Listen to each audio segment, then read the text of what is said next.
ये डरावना वीडियो नेपाल का है। ये इमारत 5 मंजिला है और पानी उससे भी ऊंचा, और जो लोग यहां खड़े थे उन्हें 10 सेकंड का भी मौका नहीं मिला। ये तस्वीर नेपाल तिब्बत बॉर्डर की है, तिब्बत के इमिग्रेशन सेंटर की, जहां 1 सेकंड पहले सब कुछ ठीक था और अगले सेकंड सब कुछ खत्म हो जाता है। ये तबाही जो आज नेपाल ने झेली, इसे पूरी दुनिया ने आज देखा, और जब देखा तो दुनिया की रूह कांप गई, क्योंकि तिब्बत से निकला सैलाब नेपाल को रौंदता हुआ गुजरा है। हिंदुस्तान इसको लेकर इसलिए व्यथित है क्योंकि नेपाल के साथ साथ इसमें हमारे भी 105 लोग लापता हैं। वो लोग जो भोलेनाथ के दर्शन करने कैलाश जा रहे थे, अब उनके घरों का फोन नहीं लग रहा। 30 से ज्यादा जवान थाने समेत बह गए हैं। जो बचाने वाले थे वो खुद लापता है। 60 मजदूर सुरंग के अंदर थे और सुरंग के मुंह पर पूरी की पूरी नदी आ गई। बांध टूटा, हेलीकॉप्टर बचाने पहुंचा था, लेकिन खाली लौटना पड़ा क्योंकि उतारने के लिए जमीन ही नहीं बची थी। और ये पानी रुका नहीं है, ये गंडक बनकर बिहार आ रहा है। 8 जिले अलर्ट पर हैं। लेकिन अगर आपको लगता है कि सबसे ज्यादा खौफ इन तस्वीरों का है तो आप गलत हैं, क्योंकि सबसे ज्यादा खौफ लापरवाही का है। 13 महीने पहले इसी नदी में यही तबाही आई थी, जांच हुई थी, रिपोर्ट बनी थी। उस रिपोर्ट में लिखा था कि यह दोबारा होगा, लेकिन शायद सब कुछ रिपोर्ट में ही फाइल हो गया। और उसके बाद कुदरत ने वो दिखाया जिसका अंदेशा उसने पहले दिया था। इसलिए कुदरत का सरप्राइज नहीं है। नेपाल जो झेल रहा है वो डिक्लेयर की गई मौत है, बस तारीख आनी बाकी थी। और इसीलिए आज सवाल नेपाल की इस त्रासदी को लेकर है कि जब सब कुछ पता था तो सैकड़ों जिंदगियां उस रास्ते पर किसने छोड़ी? क्या यह प्राकृतिक आपदा है या फिर इसके लिए जिम्मेदार हैं हम? नमस्कार, मैं हूं शुभांकर मिश्रा और आज नेपाल के लिए सारी दुनिया दुआएं कर रही है। लेकिन दुआओं के साथ साथ आज हम ये समझेंगे कि यह पानी आया कहां से। 13 महीने पहले जब वार्निंग दी गई थी तो फिर उससे सबक क्यों नहीं लिया गया? 26 अगस्त बुधवार सुबह करीब 8:30 बजे तिब्बत की तरफ से लेंदे नदी में कुछ होता है, गड़गड़ाहट। चश्मदीद बताते हैं कि ऐसी आवाज आई जैसे ज्वालामुखी फटा हो, और यह नदी नीचे आकर कहलाती है भोटे कोशी। वहां से चली तो सीधे उस दरवाजे पर पहुंची जहां से नेपाल चीन का सारा व्यापार गुजरता है। फिर वहीं पर बॉर्डर पर वो दरवाजा जहां से भोलेनाथ के यात्री तिब्बत में घुसते हैं, कैलाश जाते हैं।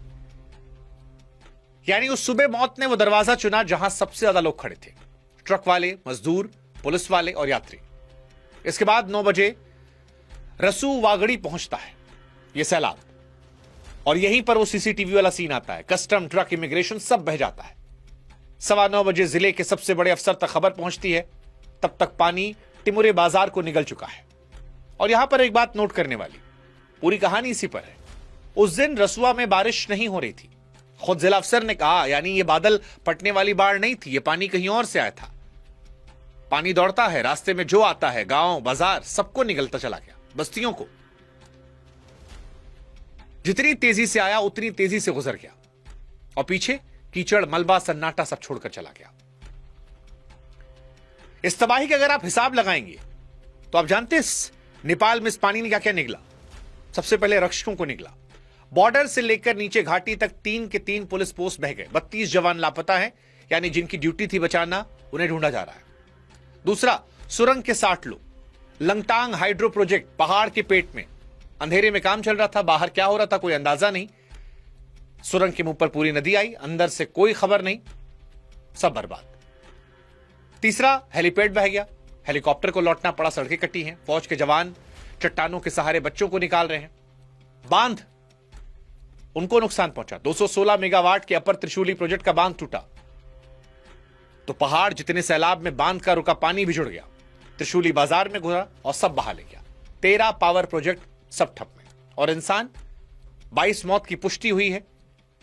लेकिन यह आंकड़ा छोटा है क्योंकि लगभग 400 से संपर्क टूटा है। 291 विदेशी हैं, 105 भारतीय हैं, 37 एनआरआई हैं। सबसे ज्यादा तो कैलाश रूट पर है। अब एक ऐसी विडंबना है कि शिव के दर पर जाने वाले शिव की झीलों के रास्ते में फंसे हैं। हालांकि सभी लापता का मतलब मौत नहीं है। टावर बहे हैं, रास्ते कटे हैं, लोग सुरक्षित मिल भी रहे हैं, आंकड़े हर घंटे बदल रहे हैं, लेकिन डर है। सीमा पार और बुरा हाल है। तिब्बत की वो पोर्ट जहां से कैलाश यात्री एंट्री करते हैं, वहां दर्जनों लोग बहे हैं। हालत ऐसी है कि खुद चाइना के शी जिनपिंग को सर्च का आदेश देना पड़ा। इधर नेपाल के पीएम बालेन शाह ने नदी किनारे लोगों सतर्क रहने की अपील की है। भारत भी मदद की बात कर रहा है। कहा जा रहा 88 को जिंदा बचाया गया है, 12 हेलीकॉप्टर लगे हैं। लेकिन कहानी खत्म नहीं हुई है। ऊपर पहाड़ों में पानी अभी भी रुका है। प्रशासन ने साफ कहा है कि एक और दीवार कभी भी टूट सकती है। लेकिन अब सवाल यह है कि जब बारिश नहीं हुई तो नेपाल में पहाड़ जितना पानी आया कहां से? और जवाब बड़ा आसान है। हिमालय के ऊपर ग्लेशियर है, बर्फ के पहाड़, धरती गर्म हो रही है, ये पिघल रहे हैं और पिघला पानी कई बार ग्लेशियर के ऊपर ही झील बना लेता है। और इसी झील की दीवार क्या है? चट्टान नहीं, बर्फ का मलबा। एक दिन ये टूटता है और पूरी झील एक झटके में नीचे। विज्ञान इसे ग्लोफ कहता है, देसी भाषा में पहाड़ पर टंगा पानी का बम। काठमांडू यूनिवर्सिटी के वैज्ञानिक कह रहे हैं कि बर्फ का पहाड़ नदी में गिरा, नदी ब्लॉक हुई, पीछे पानी जमा हुआ और वो दीवार फटी। उसी सुबह तिब्बत में 4.4 तीव्रता का भूकंप आया था। अब कोई कह रहा भूकंप ने गिराया, कोई कह रहा झील फटी। सब अलग अलग चला रहे हैं। लेकिन सच ये है कि ये बम इस घाटी में पहले ही फट चुका था। हमें पता था कि यहां ऐसा हो सकता है, तैयारियां नहीं थी। 8 जुलाई 2025 को यही नदी यही तिब्बत में सैलाब लेकर आई थी। 9 मौत हुई थी, 19 लापता थे। नेपाल चीन को जोड़ने वाला फ्रेंडशिप ब्रिज बह गया था और कैलाश यात्रा का यह रूट महीनों के लिए टूटा था। तब नेपाल सरकार, अंतर्राष्ट्रीय वैज्ञानिकों की सैटेलाइट रिपोर्ट में साफ साफ लिखा गया था कि फिर हो सकता है। और इसीलिए आज कुछ सवाल हमारे नेपाल सरकार से हैं कि एक सायरन की कीमत कितनी होती है? जुलाई 2025 के बाद यह हिसाब किसी ने क्यों नहीं लगाया? तिब्बत के टिमरे तक पानी को पहुंचने वक्त लगता है। 10 मिनट की वार्निंग सैकड़ों जाने बचा लेती, पर 10 मिनट किसने खाए?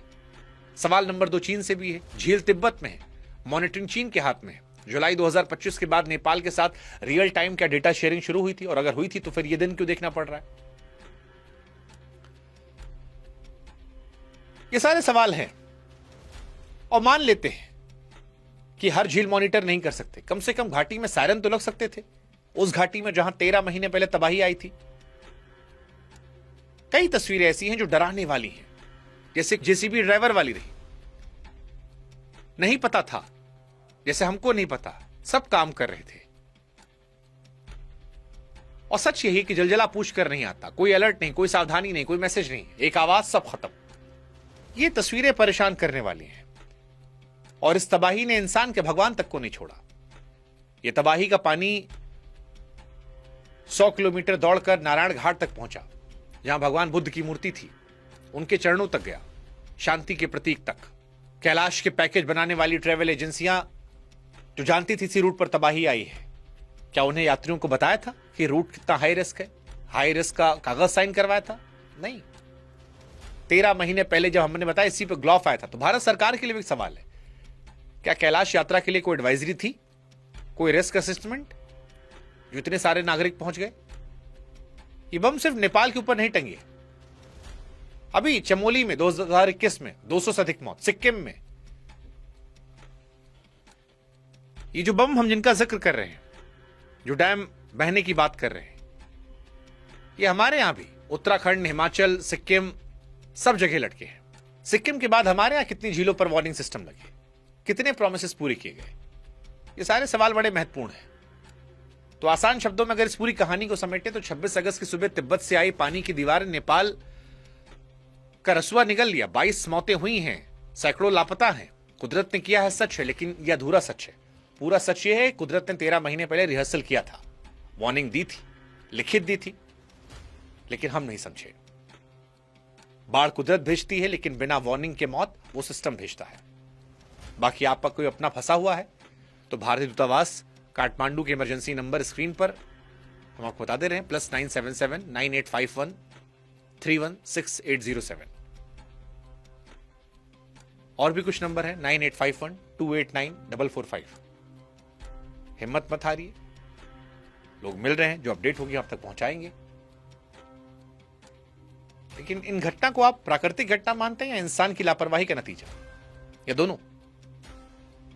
जवाब आप कमेंट सेक्शन में जरूर लिखिएगा।